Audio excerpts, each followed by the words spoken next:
En este momento 4 tenemos el informe final del curso de estática y resistencia a materiales, presentado por Orlando Suárez Vides y Stephanie Benítez Pérez. En la introducción tenemos que el desarrollo de este proyecto final tiene como intención estudiar, analizar detalladamente las dimensiones y acotaciones que puede tener una estructura, así como los esfuerzos que existen en el tramo seleccionado, las cargas externas, los materiales a emplear, las variables conocidas, el diagrama de esfuerzo de formación según material escogido y determinando el listado según la armadura que se escogió, además de los esfuerzos de formación en los que se someten los materiales de ingeniería mediante la aplicación de los métodos de los nodos, ecuaciones de reacciones o apoyos y los módulos de elasticidad y rigidez, el diseño y verificación de partes, tanto el esfuerzo final como el esfuerzo admisible y el factor de seguridad, además de la relación esfuerzo de formación bajo carga axial, mediante la ley de Hooke y el modelo de elasticidad. También está la relación del esfuerzo bajo torsión, bajo flexión pura en vigas simétricas y en las columnas esbeltas, involucrando la estabilidad de la estructura y la fórmula de Euler. Todas estas actividades se realizaron mediante la solución de los casos problemas propuestos por el tutor en el foro colaborativo descritos en la guía de actividades. Todo esto con el objetivo de que los estudiantes conozcan las temáticas desarrolladas durante las 3 unidades del curso.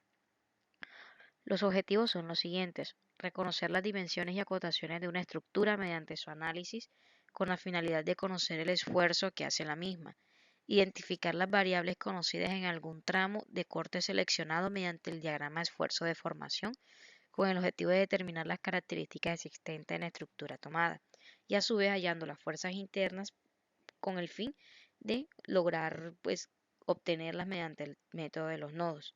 Fuera de ello, hay que identificar las variables conocidas en algún tramo del corte por el diagrama de cuerpo, con el objetivo de calcular las reacciones y apoyos que ésta tiene. Se debe reconocer también el diseño y verificación de las partes que componen la estructura mediante la validación de esfuerzo final admisible y factor de seguridad, y así constatar si la estructura es viable o no.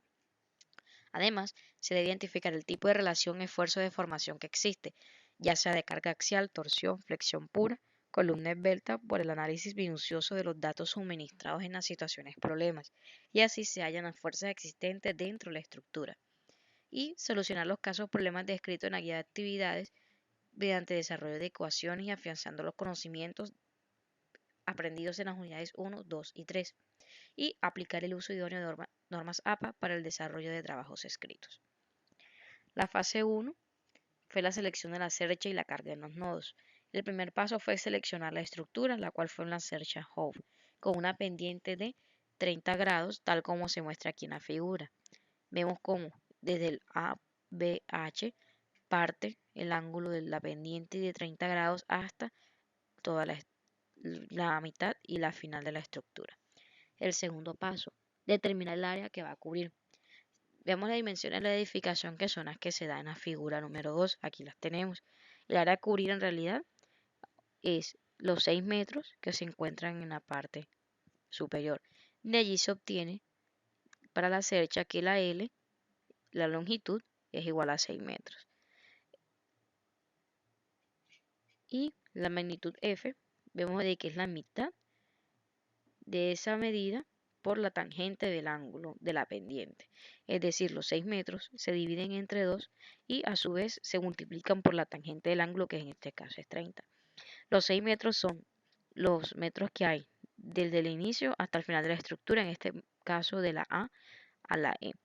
Y los 1.73 metros, que es la letra F, es la altura máxima que logra la cercha. Y aquí tenemos en el esquema preliminar la altura máxima y el ancho máximo. Los otros valores geométricos que se definen son la longitud de la cuerda inferior, que son los 6 metros, la longitud de la cuerda superior, que es la longitud entre el coseno del ángulo de la tangente, en este caso es 30, y los nodos de la cuerda superior, que son 5, 1, 2, 3, la parte superior donde está la C, D, el otro punto, y la E, el otro punto. Se procede a calcular la longitud de las barras que no se conocen, es decir, solamente estamos conociendo aquí, si son 5, vemos aquí de los 6 metros, como son proporcionales, lo dividimos entre 4 obtenemos un punto 5 de cada una distancia entre la H, de la H a la G, de la G a la F y de la F a la E. Las demás distancias que desconocemos son la distancia de A a B, de B a C, de C a D, de D a E, de F, de G, BG y BH. Se procedemos a tomar cada una de las medidas, como son de las mismas longitudes, son similares. AB es igual a BC, igual a CD, igual a DE. Tenemos 1.73, que eran las que eran conocidas. Luego BH es igual a DF, entonces ambas. Se toma el 1.5 por la lente del ángulo y obtenemos la medida. AH es igual a EF, igual a FG, igual a GH. Estos cuatro segmentos tienen la misma medida, que es 1.5, igual que la medida BG, CG y DG. Tienen la misma proporción, que es igual a 1.73. Y estos valores los llevamos a la tabla número 1, que es la barra de qué medida que mide el segmento y la longitud que tiene cada uno, y totalizamos el valor. Tercer paso, determinar el número de cerchas que requiere. Se define el espaciamiento entre cerchas, que es igual a 2.5 metros. Entonces, el número de cerchas que se requieren se identifica con la letra N, que es la profundidad del terreno entre el espaciamiento entre cerchas más el número 1. En este caso son los 10 metros entre 2.5 más 1, que da como resultado el número 5. La figura 3 muestra que si ese espaciamiento es 2.5, se requieren las 5 cerchas para cubrir una longitud de 8 metros, tal como tenemos en la estructura. Paso 4. Determinar el área de influencia de cada una de las cerchas. Para una de las cerchas que no esté en los extremos, se tiene que AC, que es la medida, el área de influencia, es igual a S por la longitud de la cercha. 2.5 por 6.93 es igual a 17.3 metros cuadrados.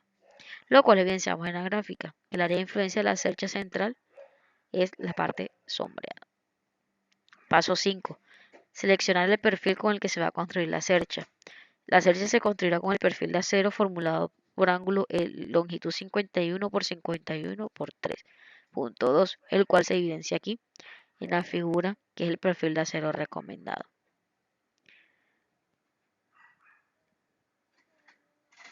Vemos que el apéndice de las propiedades de perfiles que se muestra en la figura 6, vemos que la densidad del es 2.4. Aquí tenemos el tamaño y espesor, masas por metros, el área comprometida y los ejes X y Y y los ejes Z, ZR y las respectivas medidas.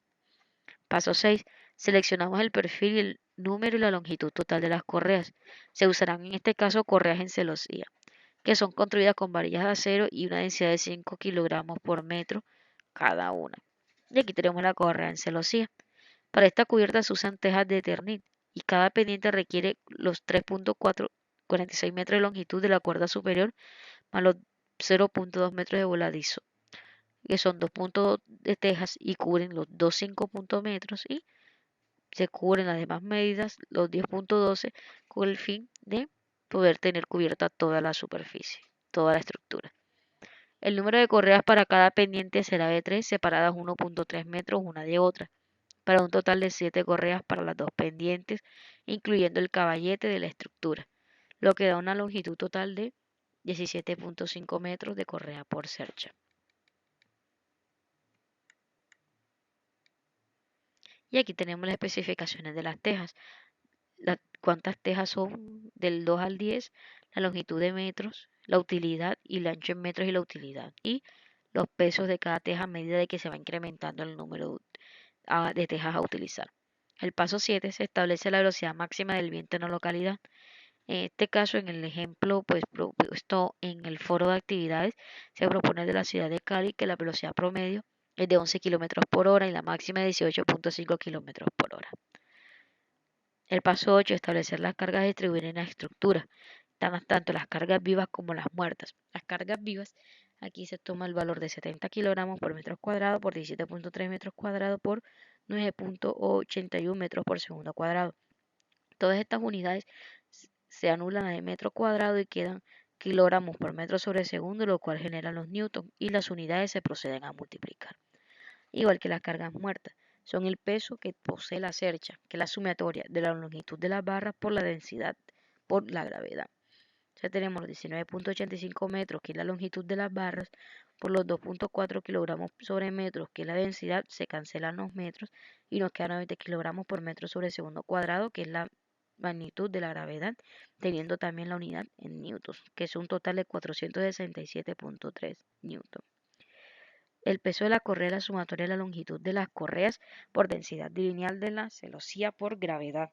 Tenemos igualmente la sumatoria de las correas, que son 17.5 metros por 5 kilogramos metros sobre metros. Se cancelan esas unidades de metro, queda igualmente por la gravedad 9.81 metros sobre segundo cuadrado. Al quedarnos kilogramos por metro sobre segundo cuadrado, nos queda es la proporción a newtons, serán 858.4. El peso de las tejas son el número de tejas en el área por el peso de las mismas. Como son 10.12 tejas que vamos a implementar, viendo la tabla de equivalencia vista en una hoja anterior, será 20.48 kilogramos por 9.81 metros sobre segundo cuadrado. Al tener kilogramos por metro sobre segundo cuadrado es equivalente a newton, se multiplican las unidades, quedarían 2033.2 newton. Y la carga de viento se multiplicarían todos los valores obtenidos anteriormente y serán 274.2. La carga total es la suma de las cargas vivas de las cargas muertas. Tenemos aquí, totalizamos los valores y nos genera un total de 16 kilonewton. El paso 9. Distribuir las cargas en los nodos de las estructuras. El trabajo que se ejerce en esta estructura son unos 16 kilonewton entre 5, que son los nodos, y el menos 1 de la fórmula. Se procede a resolver la operación, que eran 4 kilonewtons. Paso 10. Dibujar la cercha con las especificaciones geométricas y de carga, en el cual tenemos aquí la estructura con las cargas de Newton, tanto vivas como muertas, cuál la ancho total, el ángulo y las fuerzas tanto negativas como positivas ejercidas sobre la cercha. Tenemos también nosotros resolver los tres ejercicios propuestos con el diagrama de cuerpo libre explicando el paso a paso. Vemos que aquí están los dos cables unidos, el primer ejercicio, en el cual se tomó una cifra de 3 dígitos que fue 250 newton. Se hallaron unas tensiones. En este caso, el valor para el peso que se usará el de 355 newton y se procede a hacer el diagrama del cuerpo libre, que lo tenemos acá. Las dos tensiones que se ejercen, la tensión número A, que es la del cable con ángulo de 60 grados, y la tensión B con un ángulo de 20. Y la fuerza P corresponde a la carga, que es la que se le asigna el valor de 355. Con esos valores se proceden a hacer las ecuaciones de equilibrio. Se utiliza el sen y cosen, no según sea el tipo de fuerza. Luego las ecuaciones generan un sistema de 2×2 y vamos reemplazando valores hasta que obtenemos los valores de las dos tensiones. La tensión A de 338.73 newton y la tensión B de 360.476. La otra es el momento de la fuerza dada en kilonewtons. Seleccionar una cifra de 2 dígitos respecto al punto O. Vemos aquí cuál fue el que se tomó, que fue el de 45 kilonewtons, con una distancia de 3 metros y un ángulo de 30 y un ángulo de 75. Procedemos a hallar cada una del sentido de fuerza según las fórmulas planteadas en la unidad. Tenemos el punto C, que en la tensión el cable AB se dan por unos newton de 4 dígitos. Para este caso, tenemos aquí en la estructura los valores que se nos está dando para hallar el ejercicio. Los vectores son el DAB y el FAB. Se proceden a descomponer en las unidades I, J y K imaginarios para tener las tres dimensiones, que es X, Y, Z. Procedemos a despejar la ecuación tal como se evidencia aquí.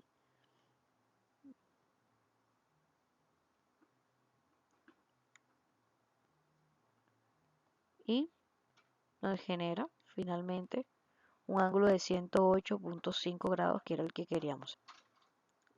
En la segunda fase, que fue el segundo trabajo colaborativo, tenemos la aplicación del método de los nodos para el análisis de estructura. Vemos que teniendo la estructura anteriormente planteada, procedemos a elaborar lo siguiente: determinar los ángulos con horizontal de todas las barras que presentan inclinación. Los que presentan inclinación son los puntos AB, los puntos BC, los puntos CD, los DE y el BG y DG. Si lo tenemos perpendicular, si tenemos en cuenta el eje de las X. Se teniendo en cuenta cuáles son las barras que presentan inclinaciones, podemos equilibrar toda la estructura considerándola como cuerpo rígido para encontrar la reacción en los apoyos. Si vemos aquí cuáles son las ecuaciones de equilibrio, tenemos la sumatoria de Fx, la de Fy y toda la sumatoria de todas las fuerzas, según de fuerza versus masa. Procedemos a hacer el sistema de ecuaciones y hacer despeje y obtenemos que la distancia es de 8, la fuerza ejercida es de 8000 newtons. El tercer paso fue dibujar el diagrama de cuerpo libre de la estructura para ver las fuerzas externas que actúan sobre los nodos de la estructura. Tenemos aquí todas las fuerzas ejercidas. Vemos que todas las barras inclinadas tienen un ángulo de 30 sobre el eje de las X. Y se deben utilizar siempre, al hallar seno o coseno de estos valores, tomar las tres cifras para disminuir el error al momento de calcular las fuerzas.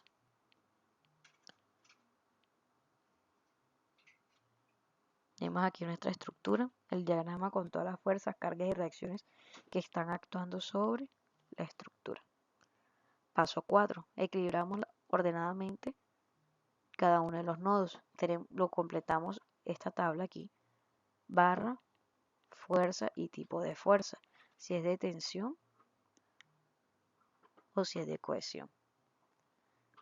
Se debe aplicar cada nodo arrancando por nodo para nosotros conocer cuáles son las ecuaciones de equilibrio que tiene cada una de las barras. Procedemos a hallarlo: nodo B o nodo H,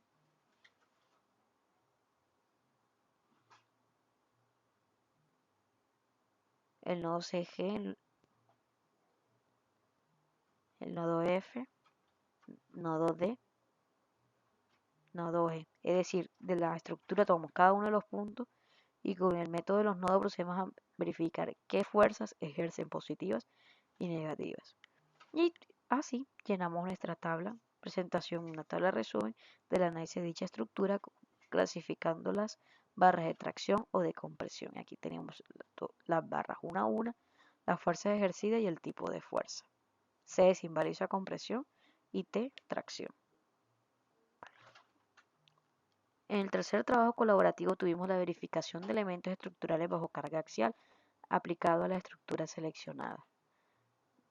A la cercha seleccionada ya se le han calculado los esfuerzos que actúan cada una de las barras, que es esta que tenemos aquí. Tenemos todas las fuerzas ejercidas, la altura máxima y los espacios que hay entre cercha y el espacio total.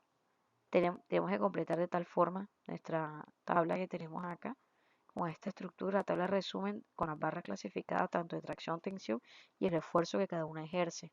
Tenemos la barra, la longitud en metros que es 1.5 o 1.73 o 0.87 según el caso, la fuerza ejercida, el tipo de fuerza y cuánto equivale el esfuerzo de la estructura.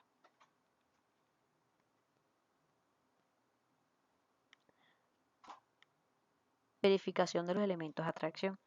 Para las barras de atracción el factor de seguridad se define a partir de la expresión 6.10, que es la que tenemos aquí. Fuerza sobre A es igual a todos estos, lo cual nos permite calcular el factor de seguridad mínimo para el material. Como es el acero estructural, recordemos la tabla que hayamos visto en el apéndice inicialmente, que la traemos nuevamente con las propiedades del perfil del acero que hemos seleccionado para la estructura. Tomamos los valores que requerimos y procedemos a hallar el factor de seguridad, que es 400 mA sobre 250 pascales, y tenemos 1.6 como factor de seguridad. Con todo este factor de seguridad hallándolo, tenemos que para los elementos de tracción el esfuerzo es casi el mismo y el factor de seguridad es de 400 sobre el esfuerzo de la barra. Vemos que difiere en el último caso por ser la barra con mayor altura. La tabla resumen de los factores de seguridad es la que contamos aquí en este momento. Este significado de los factores de seguridad encontrados es que para los elementos se rompa bajo tracción la carga, se debe multiplicar por ese valor. En nuestra cercha se debe incrementar hasta 10.9 para que cualquiera de las barras se rompa, lo cual supera el valor de 3.0 que se puso como valor de factor de seguridad. Es decir, que las barras se encuentran sobredimensionadas. La verificación de los elementos a compresión. Las barras a compresión se verifican o diseñan como columnas esbeltas, tal como se evidencia en el capítulo 10 del libro 2 del curso de mecánica, los cuales no fallan por esfuerzo sino por carga crítica. Procedemos a mirar el factor de seguridad en este caso con la tabla de Euler. Vemos de que la selección se verifica si cumple el criterio que el factor de seguridad sea mayor o igual a 3.0, que es el factor de seguridad mínimo admisible o de diseño. Como el acero estructural es igual a 200, vemos que la longitud de la columna es la longitud de la barra y se considera la barra como una columna de extremos articulados o columna de Euler.